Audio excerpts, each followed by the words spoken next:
గోవిందాయ నమః. అందరికీ జయ శ్రీరామ్. కృష్ణం వందే జగద్గురు. భగవద్గీత 3వ అధ్యాయము 30వ శ్లోకం.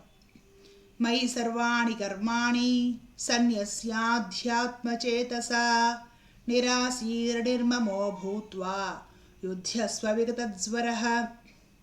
అంతర్యామిని పరమాత్మను అయిన నాయందే నీ చిత్తమును ఉంచి కర్మలన్నింటినీ నాకే అర్పించి ఆశ మమత సంతాపమును వీడి యుద్ధము చేయును. ఇది పరమాత్మ అర్జునుడికి చేస్తున్న బోధ. సంసారంలో మనం కూడా లేస్తే దైనందిన జీవితంలో యుద్ధమే చేస్తాం. యుద్ధం ఎప్పుడు అవుతుందంటే మనం పోతే అవుతుంది. ఎవరి వరకు యుద్ధాలే. ఎలా చేయాలా యుద్ధం, చేయక తప్పనప్పుడు ఎలా చేయాలా యుద్ధం, ఎలా చేయాలనేది పరమాత్మ ఈ శ్లోకంలో వివరించి చెప్పే ప్రయత్నం చేస్తున్నారు. శ్రద్ధగా మనం కూడా తెలుసుకొని ఆచరించే ప్రయత్నం చేస్తే ఆ యుద్ధం ఏదో మనం కూడా తేలిగ్గా చేయగలుగుతాం. ఇంతకీ స్వామి ఏం చెప్తున్నాడంటే, అంతర్యామిని పరమాత్మను అయిన నాయందే నీ చిత్తమును ఉంచుము అని ప్రధానంగా చెప్తూ ఉన్నారు. ఇక్కడ పరమాత్మ అంతర్యామిని పరమాత్మను అని స్పష్టం చేస్తున్నారు. నేను పరమాత్మను అని చెప్తున్నారు అక్కడ స్వామి. అలాగే అంతర్యామిని అందరి హృదయాంతరంగములలో ఆత్మస్వరూపుడనై ఉండే చైతన్యము నేనే, నాదే అని పరమాత్మ ఎక్కడ స్పష్టంగా చెప్తూ ఉన్నారు. వేరే ఇతరాత్ర మార్చడానికి, ఇష్టం వచ్చినవన్నీ చేర్చడానికి లేనే లేదు. విషయం స్పష్టంగా ఉంది. అంతర్బహిష తత్సర్వం వ్యాప్య నారాయణ స్థిత అనేసి శాస్త్రమే ఉంది. లోపల బయట వ్యాపించి ఉన్నవాడు నారాయణుడు. అందరి హృదయాలలో ఆత్మస్వరూపుడనే అంతర్యామినై నేనే ఉన్నాను అనేసి పరమాత్మ భగవద్గీతలో ఎన్నో చోట్ల స్పష్టంగా చెప్పి ఉన్నారు. ఇక్కడ కూడా చెప్తున్నారు. అలాగే అందరి హృదయాలలో అంతర్యామిగా ఉన్నది నేనే. ఆ నేనే ఎవరు? నా నేను పరమాత్మను. నేను అది కూడా గుర్తుంచుకో. ఎవరు పడితే వాళ్ళు కాదు. నేనే పరమాత్మను.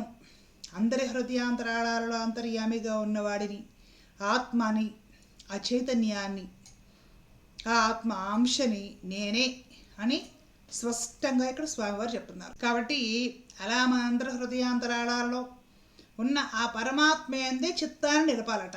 ఎవరెవరి మీదో మనసు పెట్టం కాదు. మనము అక్కర్లేని విషయాల మీద, మనకి పనికిరాని, మనల్ని పాడు చేసే విషయాల మీదే దృష్టి పెడతాం. కానీ పరమాత్మ దృష్టి ఎక్కడ పెట్టబట్టున్నాడంటే, బుద్ధిని ఎక్కడ నిలపాలంటున్నాడంటే, ఎక్కడెక్కడో బయట పెట్టడం కాదు. అంతర్యామి నేను మీలోనే ఉన్నాను. అలాగే ఆ నేను ఎవరిని అంటే పరమాత్మను అని తెలుసుకో. కాబట్టి నా యందే చిత్తమును ఉంచు. అప్పుడేమవుతుంది? మనల్ని మనం మోసం చేసుకుని బ్రతకలేం. పోనీ ఇంకొకడను మోసం చేయగలుగుతామా అంటే, వాడి హృదయంలో కూడా అంతర్యామిగా ఉన్నవాడు ఈ పరమాత్మయే. నీ హృదయంలో అంతర్యామిగా ఏ పరమాత్ముడైతే ఉన్నాడో అదే పరమాత్మ అంతర్యామిగా ఎదుటి వాడి హృదయంలో కూడా ఉన్నాడు. వాడిని మోసం చేయలేవు. నువ్వు మోసం చేయలేవు, ఎదుటివాడిని మోసం చేయలేవు.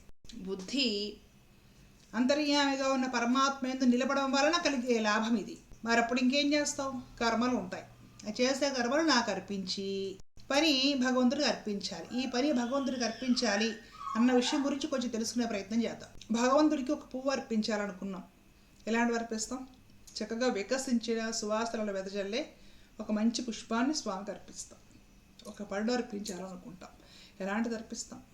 ఎండిపోయింది, కుళ్ళిపోయింది, వాడిపోయింది అలాంటిది కాదు కదా. చేదుది, తినలేంది, మంచి దూరబండిన చక్కటి పండుని, మనం తినడానికి ఏదైతే మంచి పండు యోగ్యంగా ఉంటుందో, భోగ్యంగా ఉంటుందో దాన్ని పరమాత్మకు అర్పించి ప్రసాదంగా మనం తీసుకుంటాం.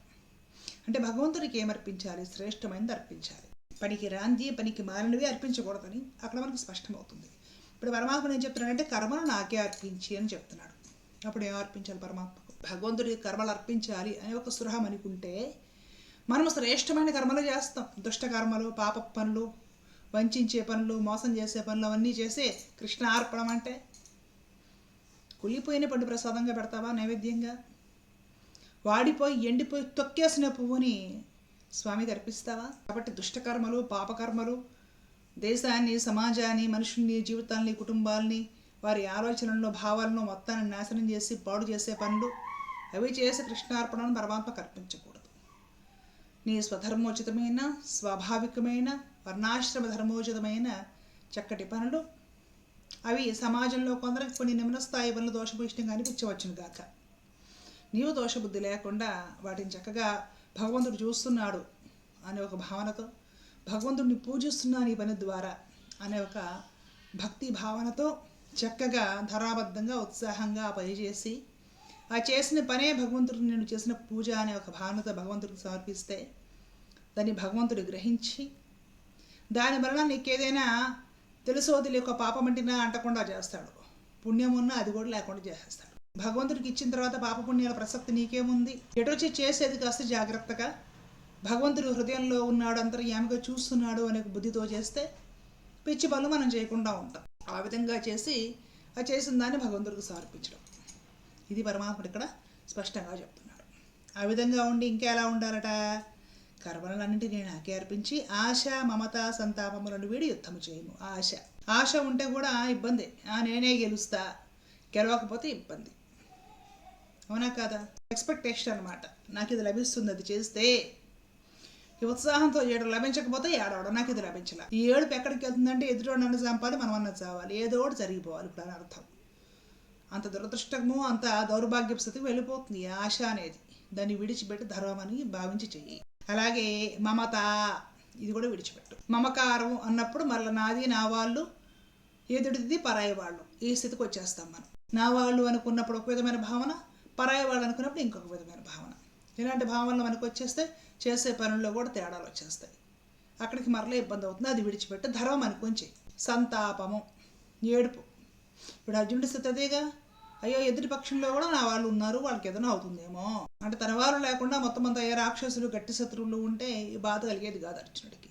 మొదటి అధ్యాయం అంతా చూసాం. ఎదుటి పక్షంలో మా తాతగారు ఉన్నారు, నాకు మేనమామలు అయ్యే వాళ్ళు ఉన్నారు, మామలు అయ్యే వాళ్ళు ఉన్నారు, కొడుకులు అయ్యే వాళ్ళు ఉన్నారు, నా స్నేహితులు ఉన్నారు, నా అన్న తమ్ముళ్ళు ఉన్నారు, నా చుట్టాలు ఉన్నారు. ఇదే అర్జునుడి బాధ, సంతాపం. లేకపోతే చేస్తే ఏమవుతుందో అని ఒక భయం, చేస్తే ప్రతిఫలం బాగుంటుందో ఉండదో, ఫెయిల్ అయిపోతామేమో అని ఒక ఆ మనిషికి ఆదుర్త. ఇవే సంతాప సభలు, మనం ప్రకటించే సంతాప సభలు ఇవన్నీ కూడా. సంతాపము, శోకము మనిషిని పని చేయనీయకుండా ఆపుతుంది. ఉత్సాహంగా పని చేయనివ్వదు, గెలవనివ్వదు, బ్రతకనివ్వదు. కాబట్టి ఈ ఆశ, మమత, సంతాపము ఇవన్నీ విడిచిపెట్టేసి నాకు ఈ కర్మధర్మము నేను చేసి తీరాలి, మిగతాది భగవంతుడు చూసుకుంటాడు. ఈ భావనతో నీ డ్యూటీస్, నీ రెస్పాన్సిబిలిటీస్, నీ ధర్మము వర్ణాశ్రమోచితమైన కర్మలైన, స్వాభావికమైన స్వధర్మోచితమైన కర్మలైనా సరే ఈ బాధ్యతలు నీ కర్తవ్యాలు భగవత్ప్రీత్యర్థము ప్రతిఫలాపేక్ష రహితంగా నిష్కామంగా ధర్మబద్ధంగా చేసుకుంటూ పో. ఉత్సాహంగా భగవంతుడు అంతర్యామిగా ఉన్నాడు, అన్నీ గమనిస్తున్నాడు, తోడుగా ఉన్నాడు, పిచ్చి పిచ్చి వేషాలు వేస్తే తోలు తీస్తాడు అనే ఒక ఎరుక కలిగి ఉండి నీ వల్ల ఎంత అవుతుందో నువ్వు లాక్కుంటా పోబండి. పాపపుణ్యాలు నీకు అంటకుండా నేను చూస్తా, నేను ఉన్నాను. ఫలము నువ్వు ఆశిస్తే ఆశించిందే దక్కొచ్చు, ఒకసారి అది కూడా దక్కకపోవచ్చు, దక్కింది నీకు పనికి రాకపోవచ్చు. ఫలం నాకు అర్పించు. నన్ను నమ్మి నువ్వు ఉన్నావు కాబట్టి, నా మీద భారం వేసావు కాబట్టి, నాకు అర్పించిన ఫలము ఎప్పుడు నీకు ఆ ఫ్రూట్ని ఇంకా పెద్దది చేసి ఎలా ఇవ్వాలో, ఎలా ఇస్తే నీకు ఉపయోగపడుతుందో, నీ జీవితానికి పనికొస్తుందో, నీ ఉద్ధరణకు పనికొస్తుందో అలాగ నేను ఇస్తా. నేను ఇచ్చేవాడినే కానీ మోసం చేసేవాడిని కాదు కదా. కాబట్టి నన్ను నమ్ము అని చెప్తున్నాడు పరమాత్మ ఇక్కడ అర్జునుడితోటి. అర్జునుడిని ముందుంచుకొని మన అందరితోటి. మరి పరమాత్మ చెప్పిన విషయాలు చక్కగా నమ్మి బాగుపడే ప్రయత్నం చేద్దాం. చెడిన వాళ్ళందరూ నమ్మక చెడిన వాళ్ళే కానీ నమ్మి చెడిన వాళ్ళు ఎవ్వరూ లేరు. ధర్మో రక్షత రక్షత. జై శ్రీమన్నారాయణ. కృష్ణ.